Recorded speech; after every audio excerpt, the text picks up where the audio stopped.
रूस और यूक्रेन के युद्ध में सीज फायर और या फिर किसी तरह की स्थायी शांति वार्ता की जो बात आसान लग रही थी ट्रंप और पुतिन की मुलाकात के बाद, ट्रंप और जेलेंस्की की मुलाकात के बाद, ये फिलहाल उतनी आसान भी नजर नहीं आ रही है, क्योंकि दो घटनाक्रम बड़ी तेजी से इस वक्त देखने को मिल रहे हैं सामने। दो बड़ी अपडेट सामने आ रही हैं, क्योंकि गुरुवार को यानी कल जिस तरीके से रूस की तरफ से यूक्रेन के ऊपर बहुत बड़ा हमला किया गया था, जिसमें 574 ड्रोन्स और 40 मिसाइलें दागी गई थीं, और ये हमला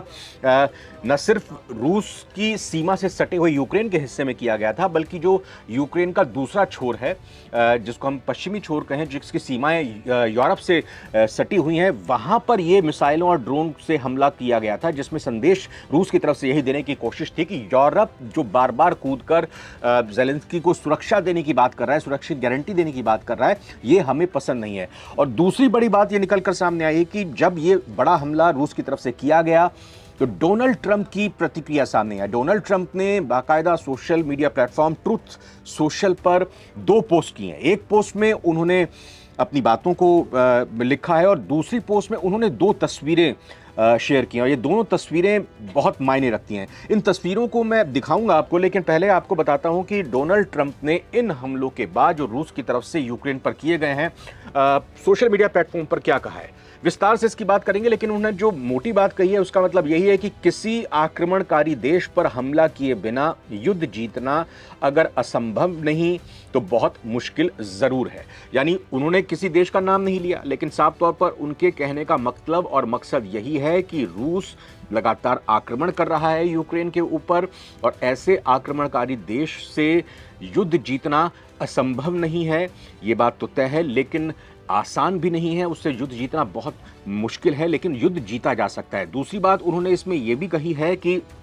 एक देश जिसके ऊपर हमला किया जा रहा है, यानी यूक्रेन, नाम नहीं लिया उन्होंने, हालांकि फिर हम इसको बात को स्पष्ट कर दें कि जिस देश पर हमला किया जा रहा है वो सिर्फ अपना बचाव नहीं करे, बल्कि अपने तरीके से उसको जवाब देने का भी पूरा मौका मिलना चाहिए। और उन्होंने जो बाइडेन का भी इसमें जिक्र किया है। इस पूरे ट्रुथ मीडिया पर जो किया गया उनका पोस्ट है, उसको मैं आपको पढ़कर बताऊंगा, लेकिन फिलहाल आप अभी टीवी स्क्रीन पर जरा ये तस्वीर देखिए। जी हाँ, ये फुल स्क्रीन पर जो आप तस्वीर इस वक्त देख रहे हैं, ये तस्वीर रूस के राष्ट्रपति व्लादिमीर पुतिन और अमेरिका के राष्ट्रपति डोनाल्ड ट्रंप की पिछले दिनों की है। इस तस्वीर में आप साफ तौर पर देख सकते हैं, हाँ, ये बिल्कुल ब्लैक एंड व्हाइट तस्वीर है, लेकिन ब्लैक एंड व्हाइट करके ही इसको पोस्ट किया गया है। इसका मकसद ये है कि एक और तस्वीर साल 1950 की भी अपने ट्रुथ मीडिया पर पोस्ट करके ट्रंप की तरफ से ये पोस्ट की गई है तस्वीर। दोनों ही तस्वीरें ब्लैक एंड व्हाइट में। पहली तस्वीर जो आप देख रहे हैं, जिसमें ट्रंप दिखाई दे रहे हैं पुतिन के सामने, और उंगली करके, उंगली सीधे तौर पर सामने उन्होंने दिखा रहे हैं, उंगली दिखा रहे हैं, और उंगली दिखाते हुए वो एक तरह से ये जताना चाह रहे हैं कि अमेरिका ताकतवर है, अमेरिका को कमजोर समझने की भूल ना करें। और ये आज की तारीख की तस्वीर है, और इससे पहले अगर 70 साल पुरानी तस्वीर भी देख ली जाए, जी हाँ, ये तस्वीर जो दूसरी 70 साल पुरानी है, इस तस्वीर में दो नेता देखे जा सकते हैं। एक यूएसएसआर, क्योंकि तब उस वक्त यूएसएसआर हुआ करता था, और दूसरी तस्वीर अमेरिका के नेता की है। इन तस्वीरों में आपको बताना चाहेंगे कि जो तस्वीर साझा की है ये 1950 के दशक की है। उस वक्त अमेरिकी नेता रिचर्ड निक्सन, जो कि बाद में चलकर अमेरिका के राष्ट्रपति बने, और सोवियत नेता निकिता ख्रुश्चेव की मुलाकात की ये तस्वीरें हैं। और इसी तरह से ये ट्रंप और पुतिन वाली तस्वीर की तरह ही उंगली दिखाते हुए नजर आ रहे हैं अमेरिका के निक्सन, रूस के या कहें कि यूएसएसआर के नेता को। और इस तस्वीर के जरिए माना जा रहा है कि ट्रंप ये दर्शाना चाह रहे हैं, दिखाना चाह रहे हैं कि अमेरिका रूस से ज्यादा ताकतवर है, बलशाली है। हाल ही में ट्रंप ने पुतिन और जेलेंस्की के साथ अलग अलग मुलाकातें की थी ताकि युद्ध खत्म करने के लिए शांति वार्ता शुरू हो सके, लेकिन रूस के ताजा हमले से शांति की राह बेहद मुश्किल हो गई है। आइए बात करते हैं इन तस्वीरों के साथ साथ जो डोनाल्ड ट्रंप ने विस्तार से अपनी बातों को लिखा है अपने सोशल मीडिया प्लेटफॉर्म पर। यहां पर कहा गया है डोनाल्ड ट्रंप की तरफ से कि रूस ने एक आम नागरिक, अच्छा हाँ, एक चीज और यहां पर बता दूं मैं आपको कि जो हमला अभी किया गया है रूस की तरफ से यूक्रेन पर, उस हमले में अमेरिका की एक फैक्ट्री पर, अमेरिका के एक प्रतिष्ठान पर, जहां पर अमेरिका का की तरफ से वो पूरा का पूरा परिसर था, उस हमले में उसको भी बड़ा नुकसान पहुंचा है। और इसी को लेकर ज़ेलेंस्की ने हालांकि पहले कहा था, ज़ेलेंस्की ने कहा था कि रूस ने एक आम नागरिक कारोबार को निशाना बनाया है जो अमेरिकी निवेश से चल रहा था। ये दिखाता है कि रूस शांति की बात करने को तैयार नहीं है। और उसी के तुरंत बाद ट्रंप की तरफ से भी प्रतिक्रिया आई है। उन्होंने कहा है कि बिना आक्रमण करने वाले देश पर हमला किए युद्ध जीतना मुश्किल है और यूक्रेन को सिर्फ बचाव करने की इजाजत देना गलत है। उन्होंने पूर्व राष्ट्रपति अपने ही देश के जो बाइडेन की नीति की भी आलोचना की और उनकी आलोचना करते हुए कहा कि यूक्रेन की अमेरिकी हथियारों से रूस पर हमला करने से जो बाइडेन की नीति रोका करती थी, यानी कि जो बाइडेन के वक्त में यही कहा जाता था कि आप सिर्फ हमले को रोको, आप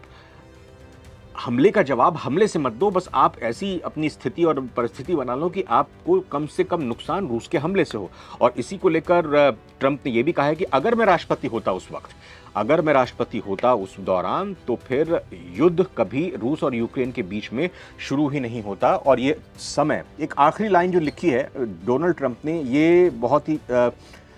खास हो जाती है। उन्होंने लिखा है कि अब दिलचस्प समय आने वाला है। तो क्या ये समय आने वाला है की बात एक तरह से कही जाए कि ट्रंप ने खुली छूट दे दी है, ट्रंप हरी झंडी दे रहे हैं और जो बाइडेन का वक्त अब नहीं है, अब ट्रंप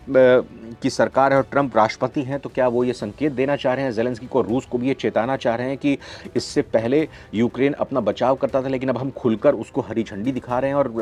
पूरी तरह से जो भी शांति वार्ता की या सीज फायर की बात की जा रही है, अगर आपको ये मंजूर नहीं है तो हम भी पूरी तरह से सपोर्ट करने के लिए तैयार हैं। अपने सपोर्ट की यहाँ पर बात कर दी ज़ेलेंस्की को भी एक तरह से निर्देश दे दिया है कि आप सिर्फ बचाव मत कीजिए, अगर आपके ऊपर हमला हुआ है रूस की तरफ से ड्रोन से, मिसाइल से, तो आप इसका तगड़ा और कड़ा जवाब दीजिए। क्योंकि अगर शांति की वार्ता पर आया जाएगा,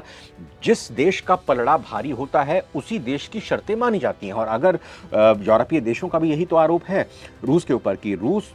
शांति वार्ता को लंबा खींचना चाह रहा है, ज़्यादा दिन तक उसको लेना चाह रहा है, ताकि ले जाना चाह रहा है, ताकि जितना वक्त बीतेगा उतनी ही ज़मीन पर रूस की तरफ से यूक्रेन की कब्जा कर लिया जाएगा। कुछ और भी डेवलपमेंट आई है, मैं जल्दी से उन एक दो डेवलपमेंट का भी आपको जिक्र करना चाहूँगा। ट्रंप की तरफ से पिछले दिनों ये भी बात कही गई थी कि अभी मैं ये चाहूँगा कि ज़ेलेंस्की और पुतिन दोनों मुलाकात करें। मैं इस मुलाकात में पहले शामिल नहीं होना चाहता, क्योंकि पहले ये खबर निकल कर आ रही थी कि तीनों ही नेताओं की एक न्यूट्रल वेन्यू पर बैठक हो सकती है। लेकिन ये बात ट्रंप की तरफ से आई कि पहले ज़ेलेंस्की और पुतिन खुद तो बैठ जाएं मिलकर, उनकी बातों से क्या निकल कर सामने आता है उसी के बाद ये तय किया जाएगा कि मेरी ज़रूरत उस बैठक में है या नहीं है। दूसरी तरफ एक रूस की तरफ से भी एक दांव खेला गया है। रूस ये कह रहा है कि जो यूक्रेन को जिस तरह से शांति वार्ता के जरिए यूक्रेन की सुरक्षा की गारंटी देने की बात यूरोप के देश कर रहे हैं, वो हमको कतई भी मंजूर नहीं है। रूस ने ये कहा है कि जो यूनाइटेड नेशन सिक्योरिटी काउंसिल के 5 देश हैं वो सुरक्षा देंगे मिलकर। जी हाँ, आपको पता ही है कि रूस भी इस यूएनएससी का हिस्सा है। तो एक डेवलपमेंट ये भी है कि एक तरह से पेंच रूस की तरफ से फंसा दिया गया है कि यूरोप होता कौन है, यूक्रेन की सुरक्षा देने की बात करने वाला, यूनाइटेड नेशन की सिक्योरिटी काउंसिल के जो 5 देश हैं वो उसको सुरक्षा देंगे। एक और भी यहाँ पर अपडेट है, और वो ये अपडेट है कि यूक्रेन की तरफ से भले ही कहा जा रहा हो कि हम ज़मीन छोड़ने को तैयार नहीं, लेकिन रूस ने कह दिया है कि ना तो नाटो का सदस्य आप बनेंगे, ना ही वेस्टर्न ट्रूप्स यानी कि जो वेस्टर्न एरिया है यूरोप से सटा हुआ, वहाँ पर आप किसी तरह से उनका सहारा ले सकते हैं यूरोपीय देशों का। और आपको डॉनबास हो, लुहांस्क हो, ये जो बड़े बड़े शहर हैं, आपको हर हाल में इनको छोड़ना होगा, इन पर कब्जा, चाहे जी हाँ डोनेट्स्क, लुहांस्क, ज़ापोरिजिया और खेरसोन, इन 4 प्रांत को छोड़ना पड़ेगा। तो ये कुछ डेवलपमेंट्स है रूस और यूक्रेन के युद्ध से जुड़े हुए, जो हमें लगा कि आप तक एक ही वीडियो के जरिए पहुंचाने ज़रूरी हैं। ये हमने आपको पहुंचाए और आगे जैसी कुछ अपडेट इस खबर से जुड़ी आती है आप तक पहुंचेंगे। फिलहाल इस वीडियो में इतना ही। बहुत बहुत धन्यवाद।